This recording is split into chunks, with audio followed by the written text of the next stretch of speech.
Je vous retrouve aujourd'hui à nouveau dans ma cuisine, mais cette fois-ci pour parler d'un autre sujet. Aujourd'hui, je ne vais pas partager de recettes de cuisine, mais je vais aborder avec vous le sujet du minimalisme. J'ai commencé le minimalisme l'année dernière après avoir lu La magie du rangement de Marie Kondo, qui m'a vraiment ouvert les yeux sur la simplicité et le fait d'être épanouie dans son intérieur avec beaucoup moins de choses. Et j'ai décidé d'appliquer cette méthode à mon intérieur parce que je me suis rendu compte que j'avais du mal à me concentrer dans un environnement surchargé. J'ai pas vraiment suivi l'ordre exact de ce qu'elle présente dans son livre parce que je voulais avoir un impact qui soit immédiatement visible sur le travail que j'allais fournir. Donc j'ai commencé par désencombrer ma cuisine pour pouvoir avoir plus de plaisir au quotidien à cuisiner et ne pas rentrer dans une cuisine qui est déjà surchargée, qu'on doit débarrasser avant de pouvoir se mettre au fourneau. Donc aujourd'hui, je voulais partager avec vous mes astuces pour avoir une cuisine qui soit minimalisme, fonctionnelle, pour avoir une maison qui soit plus épanouissante au quotidien.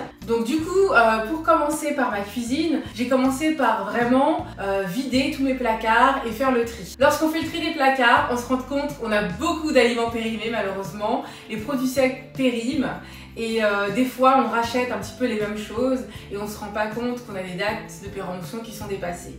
Donc je commence par faire le tri de tous les produits périmés, dans les placards, dans le frigo, et ça fait pas mal d'espace. Ensuite, j'ai essayé de faire le tri dans mon tiroir avec mes ustensiles et de garder vraiment que les ustensiles que j'utilise régulièrement. Tout ce qui est doublon, les 3, 4, 5 cuillères en bois qui ont la même fonction, avoir plusieurs louches ou tout ça, c'est vraiment pas nécessaire en fait au quotidien. Surtout quand on a la lave-vaisselle et qu'on peut laver assez facilement et assez régulièrement la vaisselle. J'ai décidé de garder vraiment une pièce pour chaque ustensile. Ensuite, j'ai regardé du coup les batteries de cuisine, ce que j'utilise vraiment et ce qui est vraiment occasionnel que je n'utilise pas toujours. Par exemple, les grosses marmites pour quand on reçoit du monde, je les ai sorties de la cuisine et je les ai mis à la cave. Ça permet de libérer de l'espace et d'avoir des tiroirs qui soient plus rangés, plus fonctionnels et de bien s'y retrouver au quotidien.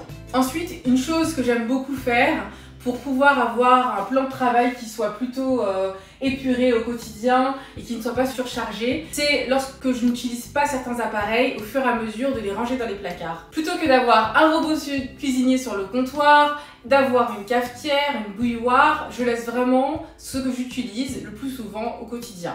Donc là pour l'instant j'ai ma bouilloire qui est sortie, mais je pourrais très bien la ranger pour avoir vraiment l'espace libre. Pour réduire l'encombrement visuel aussi, j'ai trouvé que c'était vraiment une très bonne idée de supprimer tous les emballages en plastique, plein d'étiquettes et plein de couleurs qu'on a dans les magasins et de remplacer les emballages en plastique par des contenants neutres et avec des matières un peu plus nobles et avec une harmonie au niveau des différents contenants. Donc ce que je fais, c'est que je transvase tous les produits que je peux acheter en vrac dans des pots en verre pour les conserver. Je fais également de même avec le liquide vaisselle que je transvase dans un distributeur à savon. Pour réduire l'encombrement visuel, c'est vrai que j'aime aussi débarrasser le frigo et enlever tout ce qui peut se retrouver dessus. C'est vrai que mon fils aime beaucoup jouer avec ses lettres, mais j'aime pas trop les avoir en permanence, donc on les sort quand il en a besoin, quand il joue. Mais je préfère avoir le frigo assez libre et enlever également tous les magnettes.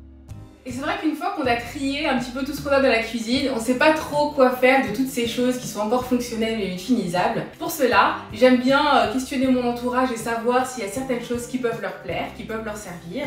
Et donc c'est un plaisir pour moi de les donner et de permettre à ces objets d'avoir une seconde vie. Ou si vraiment les choses n'intéressent personne, j'aime utiliser l'application Give sur laquelle je peux donner à des personnes que je connais pas dans l'entourage, dans le secteur et qui viennent directement récupérer les différents objets à la maison. C'est vraiment super de pouvoir se débarrasser des choses dont on n'a plus d'utilité, mais de savoir qu'elles ne vont pas à la poubelle et qu'elles pourront servir à une autre personne.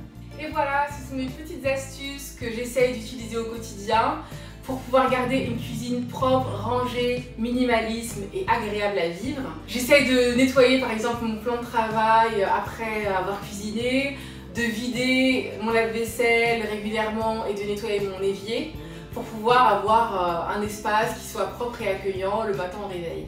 C'est une routine qui met un petit peu de temps à se mettre en place, de faire le tri, de bien remettre les choses à leur place. Mais une fois qu'on a bien donné une chose à chaque place, on se rend compte que le bazar ne revient pas et que la pièce ne s'encombre pas à nouveau. Donc pour moi c'était vraiment une super découverte de commencer le minimalisme dans ma cuisine parce que j'ai pu avoir un résultat concret assez rapidement et ça me motive pour continuer dans les autres pièces de la maison.